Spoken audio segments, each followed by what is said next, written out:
നമസ്കാരം, എന്റെ പേര് Smitha Haridas. Higher secondary school അധ്യാപികയാണ്. +2 ഫിസിക്സ് പരീക്ഷയ്ക്ക് 60-60 നേടുന്നതിനുള്ള സുവർണ അവസരമാണ് ഇപ്പോഴുള്ളത്.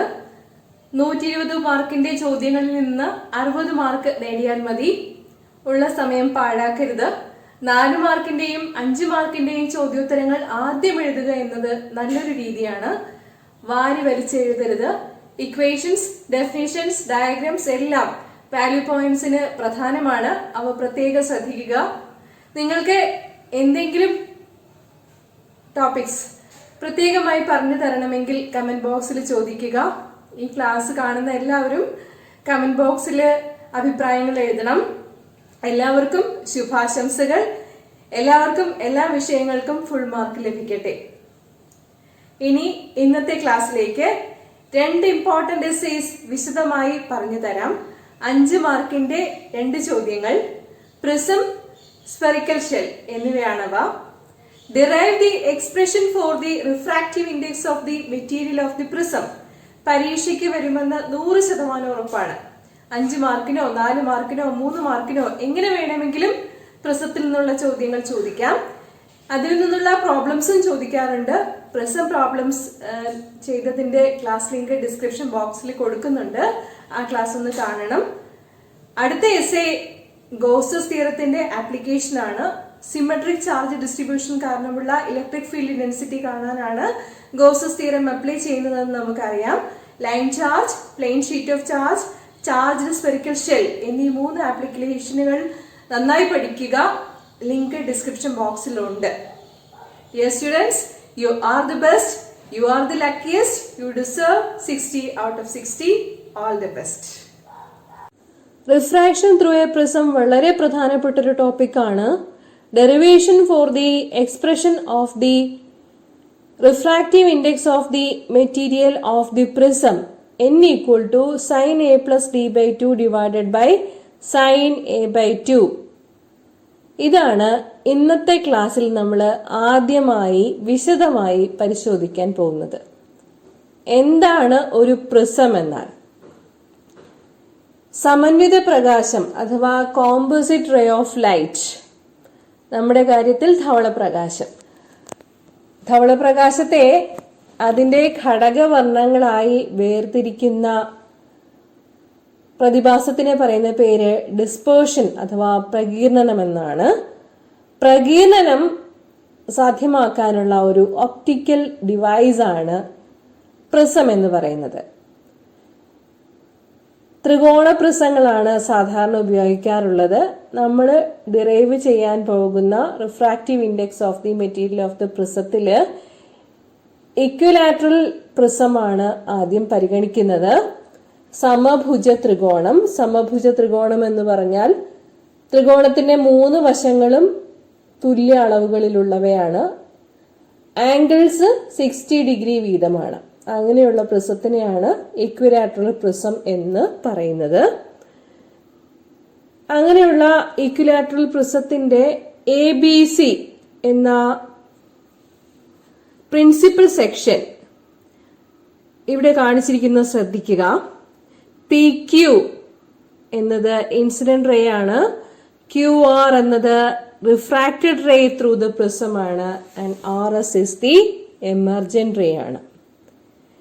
ആംഗിൾ ഓഫ് ഇൻസിഡൻസും ആംഗിൾ ഓഫ് റിഫ്രാക്ഷനും 2 റിഫ്രാക്റ്റിംഗ് ഫേസിലും കൂടിയുള്ളത് വിശദീകരിക്കണം. AB എന്ന ഫസ്റ്റ് ഫേസ് AB നോക്കുമ്പോൾ I is the angle of incidence and R1 is the angle of refraction. AB എന്ന ഫേസിലെ point of incidence of the ray Q ആണെന്നിരിക്കട്ടെ. അങ്ങനെയാണെങ്കിൽ QN എന്ന് കാണിച്ചിരിക്കുന്നതാണ് normal at the point of incidence. PQ എന്ന incident ray QN എന്ന നോർമലുമായി ഉണ്ടാക്കുന്ന ആംഗിൾ ആണ് angle of incidence small I. Refracted ray QR കാണുന്നുണ്ടല്ലോ. ആരോ മാർക്ക് ശ്രദ്ധിക്കണം. റിഫ്രാക്റ്റഡ് റേ QNുമായി ഉണ്ടാക്കുന്ന ആംഗിൾ ആണ് ആംഗിൾ ഓഫ് റിഫ്രാക്ഷൻ R1. ഇത് ഫസ്റ്റ് ഫേസ് AB പരിഗണിക്കുമ്പോഴുള്ളതാണ്. ഇനി നമുക്ക് സെക്കൻഡ് ഫേസ് AC നോക്കാം. അവിടുത്തെ നോർമൽ എന്ന് കാണിച്ചിരിക്കുന്നത് RN ആണ്. റിഫ്രാക്റ്റഡ് റേ QR RNുമായി ഉണ്ടാക്കുന്ന ആംഗിൾ ആണ് angle of refraction R2 at the face AC. Emergent ray RS കാണുന്നുണ്ടല്ലോ. എമർജന്റ് റേ നോർമലുമായി ഉണ്ടാക്കുന്ന ആംഗിൾ ആണ് angle of emergence small e. അപ്പോ ഇവിടെ കാണിച്ചിരിക്കുന്ന കാര്യങ്ങൾ മനസ്സിലായിട്ടുണ്ടാവും എന്ന് വിചാരിക്കുന്നു. ഇനി M എന്ന് പറയുന്ന ഒരു പോയിന്റ് കാണിച്ചിട്ടുണ്ട്. M എന്ന പോയിന്റ് നമ്മുടെ പ്രൊഡ്യൂസ് ചെയ്ത ഇൻസിഡന്റ് റേയും പ്രൊഡ്യൂസ് ചെയ്ത എമർജന്റ് റേയും കൂട്ടിമുട്ടുന്ന പോയിന്റ് ആണ്. അവിടെ ക്രിയേറ്റ് ചെയ്യപ്പെടുന്ന ആംഗിൾ ഡെൽറ്റ, അതിനെ പറയുന്ന പേരാണ് angle of deviation. Angle of deviation small D വെച്ചും സൂചിപ്പിക്കാറുണ്ട്. നമ്മുടെ ഡയഗ്രത്തിൽ ഇപ്പോ ഡെൽറ്റ എന്ന ഗ്രീക്ക് ആൽഫബറ്റ് വെച്ചിട്ട് കാണിച്ചിരിക്കുന്നു എന്നേ ഉള്ളൂ. നമ്മുടെ ഡെറിവേഷൻ ചെയ്യുന്നതിന് വേണ്ടി ചില കാര്യങ്ങളൊക്കെ ഡിറൈവ് ചെയ്യാനുണ്ട്. അതിലേക്കാണ് പോകുന്നത്. നമുക്ക് ഒരു ക്വാഡ്രിലാറ്ററൽ AQNR ഇവിടെ കാണാവുന്നതാണ്. ആ ക്വാഡ്രിലാറ്ററലില് angle Q equal to angle R equal to 90 degree ആണ്. കാരണം നോർമൽസ് ആണ് QNും RNും എന്നുള്ളത്. അപ്പോ angle Q equal to angle R equal to 90 degree എന്ന് വ്യക്തമാണ്. അതുപോലെ തന്നെ angle A plus angle QNR equal to 180 degree ആണ്. അതിനെ ഇക്വേഷൻ 1 എന്ന് നമുക്ക് വിളിക്കാം. ഇനി നമുക്ക് ട്രയാങ്കിൾ QNR നോക്കാം.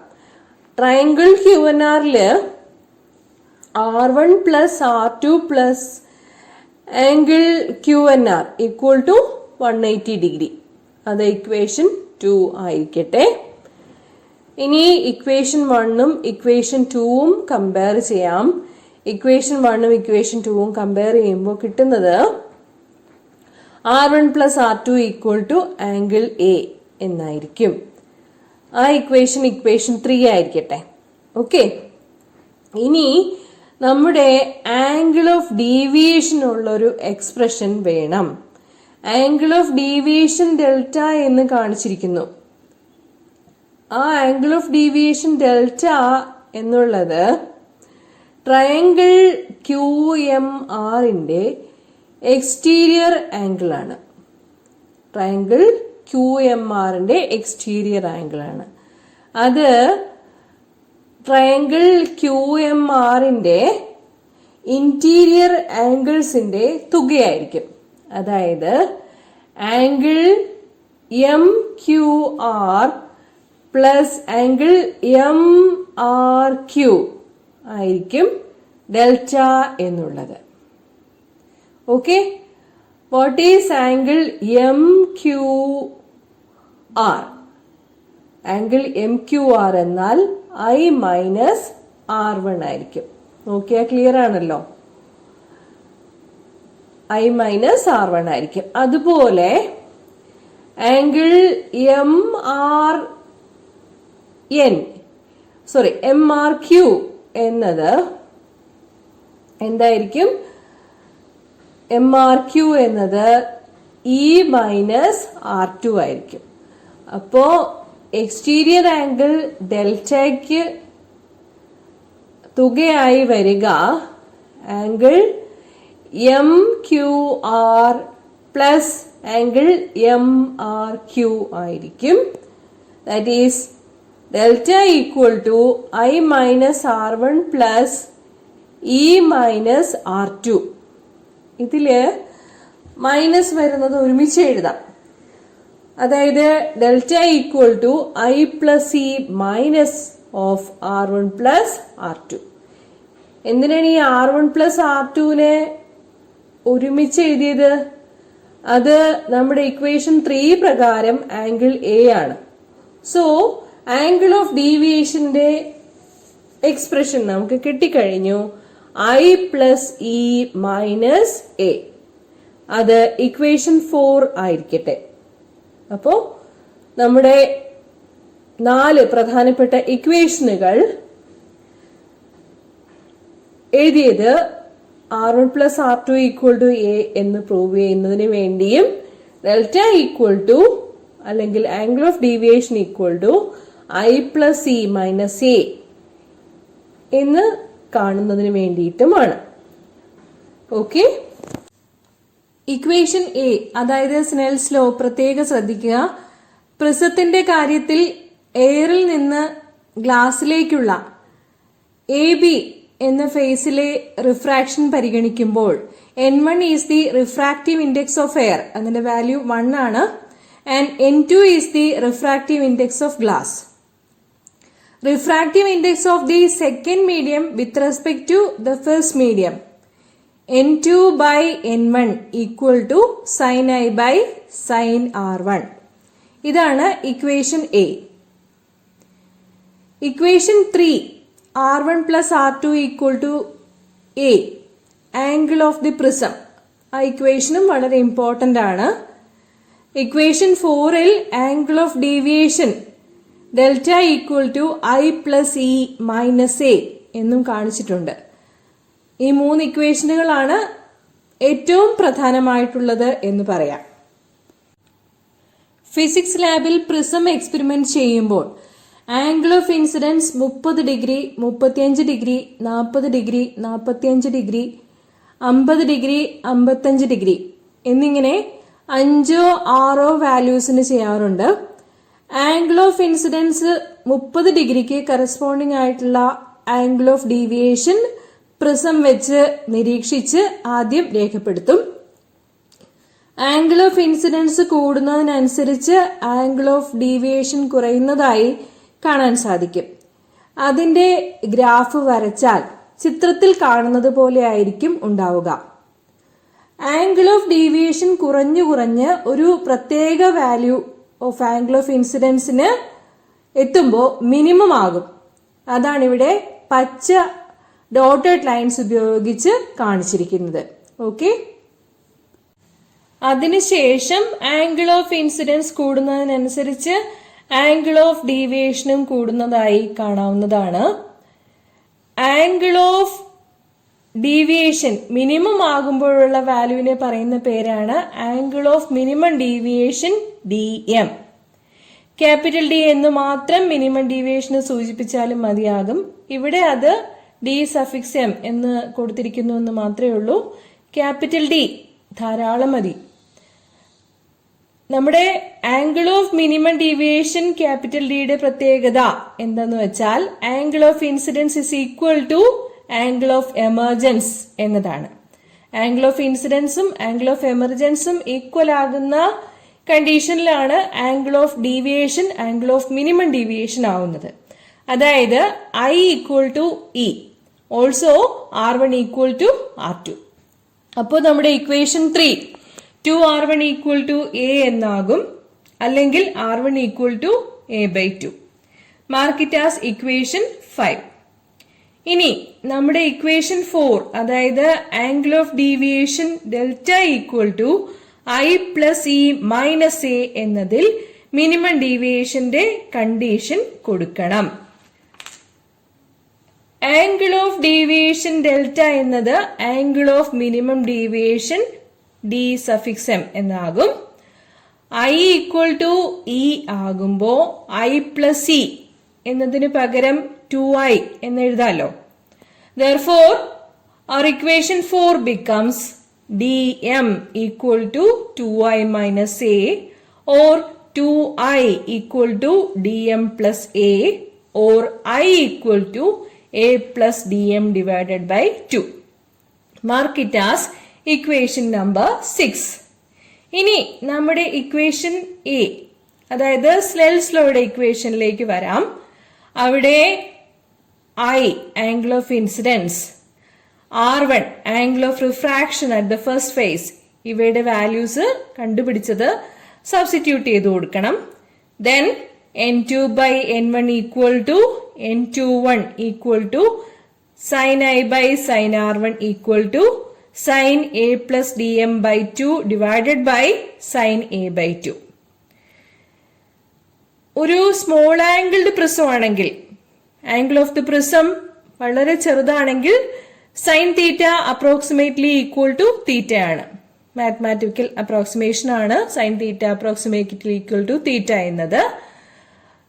അങ്ങനെയാകുമ്പോൾ നമ്മുടെ ഇക്വേഷൻ, റിഫ്രാക്റ്റീവ് ഇൻഡെക്സിന്റെ equation n21 equal to a plus dm by 2 divided by a by 2 എന്നാകും. ന്യൂമറേറ്ററിലെയും ഡിനോമിനേറ്ററിലെയും 2 ക്യാൻസൽ ആയി പോകും.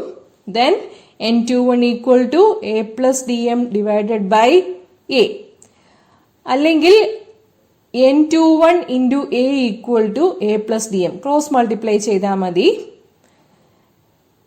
dm മാത്രം ഒരു സൈഡിലേക്ക് എഴുതുമ്പോൾ n21 into a minus a equal to dm. a പുറത്തെടുക്കുമ്പോൾ n21 minus 1 into a equal to dm. ഇതാണ് ആംഗിൾ ഓഫ് മിനിമം ഡീവിയേഷന്റെ expression. dm equal to n21 minus 1 into a. ഏത് കേസിലാണ്? സ്മോൾ ആംഗിൾഡ് പ്രിസത്തിന്റെ കേസിൽ. സ്പെഷ്യൽ കേസാണിത്.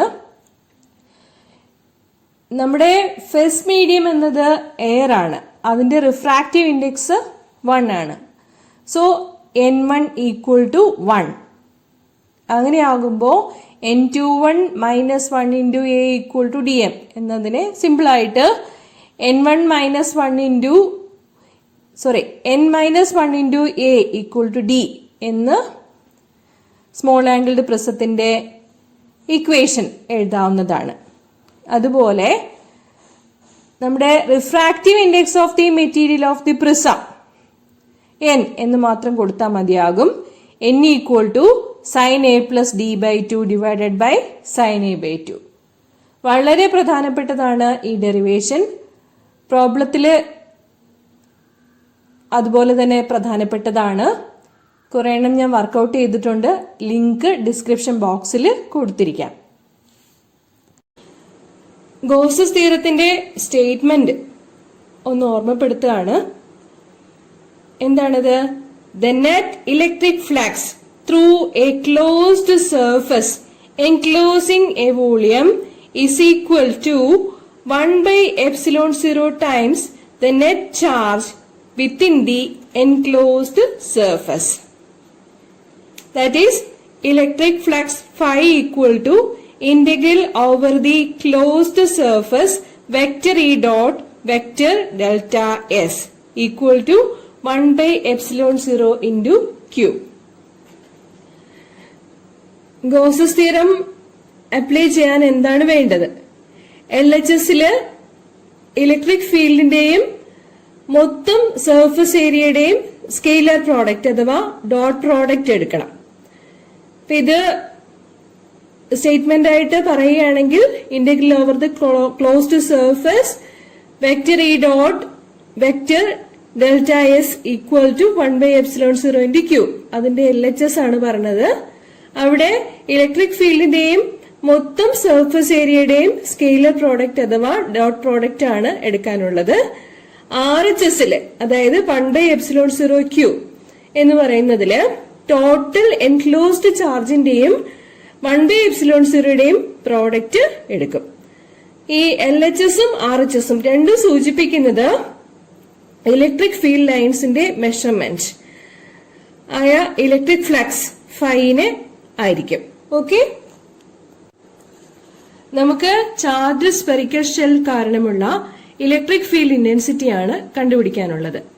സ്പെറിക്കൽ ഷെൽ എന്നാൽ എളുപ്പത്തിൽ മനസ്സിലാക്കാനായിട്ട് അകം പൊള്ളയായ ഒരു ബോൾ എന്ന് വിചാരിച്ചാൽ മതി.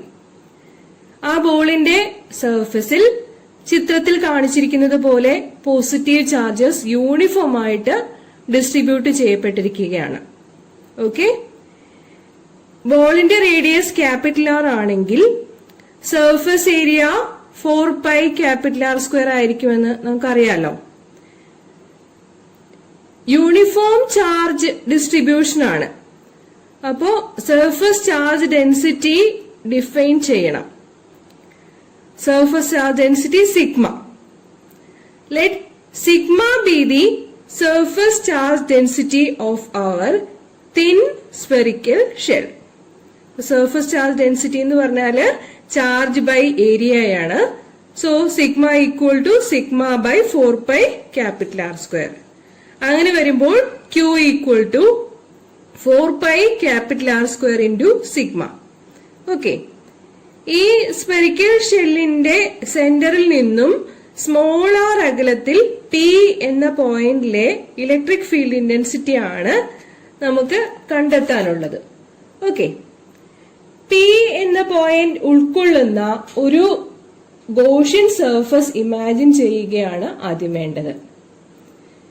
അതെന്തായിരിക്കും? സ്മോൾ ആർ റേഡിയസ് ഉള്ള ഒരു സ്ഫിയർ ആയേ പറ്റുള്ളൂ. കാരണം നമുക്ക് തിൻ സ്ഫെറിക്കൽ ഷെല്ലല്ലേ ഉള്ളത്.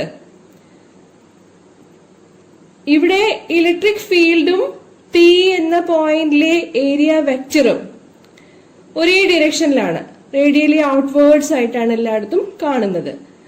അങ്ങനെ വരുമ്പോ angle between vector E and vector delta S ഒരേ ഡിറക്ഷനിലായതുകൊണ്ട് angle between vector E and vector delta S equal to 0.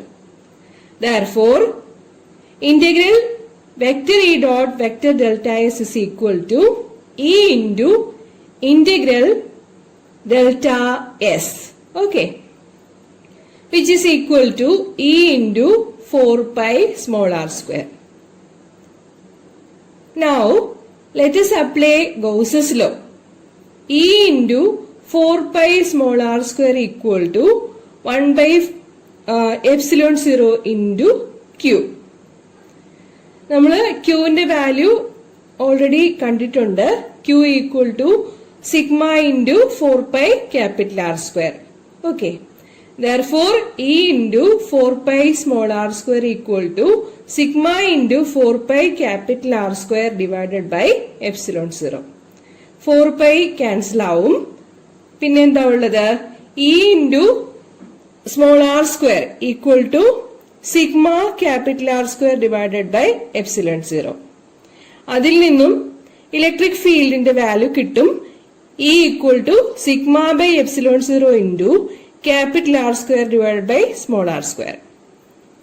Electric field ഇപ്പോ സ്കെയിലർ ആയിട്ട് മാഗ്നിറ്റ്യൂഡ് മാത്രമാണ് പറയുന്നത്. പക്ഷെ നമുക്കറിയാം ഇലക്ട്രിക് ഫീൽഡ് ഒരു വെക്ടർ ആണ്. അങ്ങനെയാകുമ്പോൾ വെക്ടർ ഫോമില് ഇവിടെ കാണിച്ചിരിക്കുന്നത് പോലെ പറയണം. In vector form, vector E equal to sigma E by epsilon 0, R² by small r² into r cap. What is r cap?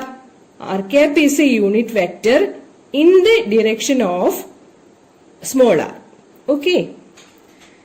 ഇത് ഡെറിവേഷൻ മനസ്സിലായി കാണും എന്ന് വിചാരിക്കുന്നു. നമ്മള് തിൻ സ്ഫെറിക്കൽ ഷെല്ലിന്റെ ഒരു കേസ് കണ്ടു കഴിഞ്ഞു. ഇനി ഒരു സ്പെഷ്യൽ കേസ് പരിശോധിക്കാം. അതായത് ഈ P എന്ന് പറയുന്ന പോയിന്റ് ഉണ്ടല്ലോ, സ്ഫെറിക്കൽ ഷെല്ലിന്റെ ഉള്ളിലാണെങ്കിൽ എന്താണ് സംഭവിക്കുക? ഒരു ക്യാവിറ്റിയുടെ അകത്ത് ചാർജിന് എക്സിസ്റ്റ് ചെയ്യാൻ പറ്റില്ല. അതായത് field inside a cavity is 0. E equal to 0 inside a cavity. അത് ഇലക്ട്രോസ്റ്റാറ്റിക്സിലെ വളരെ ഇമ്പോർട്ടന്റ് ആയിട്ടുള്ള ഒരു പ്രോപ്പർട്ടിയാണ്. No charge is enclosed inside the Gaussian surface, but all the charges are uniformly distributed over the surface.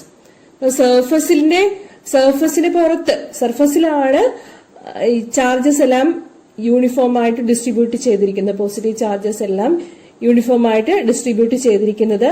Inside the cavity E equal to 0. അപ്പോ നമുക്ക് വളരെ പ്രധാനപ്പെട്ട ഒരു റിസൾട്ട് കിട്ടും. Electric field at any point inside a charged spherical shell or cavity is 0. നിത്യജീവിതത്തിൽ ഒരുപാട് applications ഉള്ളൊരു കാര്യമാണ് ഈ പറഞ്ഞത്.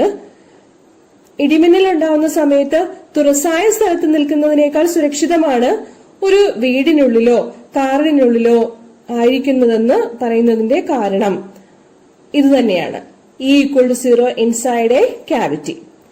മിന്നലുള്ളപ്പോൾ കാറിന്റെ പുറത്ത് മാത്രമായിട്ടായിരിക്കും ചാർജ് ഉണ്ടാവുക. അകത്ത് ഇലക്ട്രിക് ഫീൽഡ് 0 ഇക്കാര്യം അറിയപ്പെടുന്നത് E=0 ഇൻസൈഡ് എ ക്യാവിറ്റി അതറിയപ്പെടുന്നത് ഇലക്ട്രോസ്റ്റാറ്റിക് ഷീൽഡിംഗ് എന്നാണ്. So let's define what is electrostatic shielding. Vanishing of electric field inside a charged spherical shell is termed as electrostatic shielding. അടുത്ത സ്പെഷ്യൽ കേസ്, നമുക്ക് നമ്മുടെ point P charge spherical ഷെല്ലിന്റെ സർഫസിലാണെന്ന് വിചാരിക്കാം. Then small r equal to capital R. Clear? Our expression E=sigma by epsilon 0 capital R square by small r square എന്നത് എന്തായിട്ട് മാറും? അപ്പോ E=sigma by epsilon 0 എന്ന് മാറും. വെക്ടർ ഫോം ആയിട്ട് പറയുകയാണെങ്കിൽ E=sigma by epsilon 0 into r cap. 3 cases ആയി കഴിഞ്ഞു. ഈ കാര്യങ്ങൾ വെച്ചുകൊണ്ട് നമുക്ക് ഇലക്ട്രിക് ഫീൽഡ് ഇന്റൻസിറ്റി സ്പെറിക്കൽ ഷെല്ലിന്റെ കാര്യത്തിൽ എങ്ങനെയായിരിക്കും എന്ന് നോക്കാം. ഒരു ഗ്രാഫിക്കൽ റെപ്രസെന്റേഷൻ കാണാം. കണ്ടോ? Inside the shell there is electrostatic shielding or E=0. അപ്പൊ ഷെല്ലിന്റെ അകത്ത് E=0 എന്നുള്ളത് കാണിച്ചിരിക്കുന്നത് ശ്രദ്ധിക്കുക. On the surface of the shell what is the value of E=sigma by epsilon 0. അപ്പോ സർഫസില് ആ വാല്യൂ കാണിച്ചിട്ടുണ്ട്, 2 സ്ഥലത്തും കാണിച്ചിട്ടുണ്ട്. E=sigma by epsilon 0. ഇപ്പം ഇത് 3 ഡയമെൻഷനിൽ ആകുമ്പോൾ നമുക്ക് ഇങ്ങനെ കാണിക്കാൻ പറ്റുള്ളൂ. ഇന്ന് പറഞ്ഞു തന്ന 2 ചോദ്യങ്ങൾ പ്രിസവും സ്പെറിക്കൽ ഷെല്ലും എല്ലാവർക്കും മനസ്സിലായിട്ടുണ്ടാവും എന്ന് വിചാരിക്കുന്നു. മനസ്സിലായിട്ടുണ്ടെങ്കിൽ കൂട്ടുകാർക്ക് വേണ്ടി ഷെയർ ചെയ്ത് കൊടുക്കണം. All the best.